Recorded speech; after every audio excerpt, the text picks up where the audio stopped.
சரஸ்வதி போன்ற நதிகளில் நீராடலாம். கும்பகோணம் மகாமக குளத்தில் சென்று நீராடலாம். பித்ரு தர்ப்பணம் செய்ய வாய்ப்பிருப்பவர்கள் அதை செய்யலாம். திருக்கோஷியூர் சென்று விளக்கு வழிபாடு செய்ய வாய்ப்புள்ளவர்கள் அங்கு செல்லலாம். அங்கு செல்ல இயலாதவர்கள் உங்கள் வீட்டில் அருகில் உள்ள கோயில் குளங்களில் விளக்கு வைத்து வழிபாடை மேற்கொள்ளலாம்.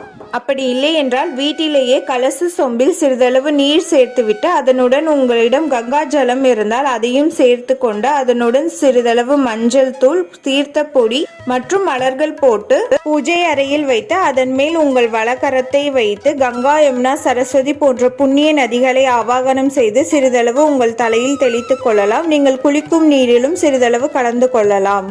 கோயில் குளங்களுக்கு சென்று விளக்கு வைக்க இயலாதவர்கள் வீட்டிலேயே வழிபாட்டை மேற்கொண்டு நம் பூக்கள் எல்லாம் வைக்கும் உருளி படத்தில் காட்டியவாறு மெழுகுவர்த்தியோ விளக்கோ வைத்து வழிபாட்டை மேற்கொள்ளலாம். இந்த வீடியோ உங்களுக்கு பிடிச்சிருந்ததுன்னா லைக் பண்ணி ஷேர் பண்ணுங்க. மறக்காம சப்ஸ்கிரைப் பண்ணிக்கோங்க.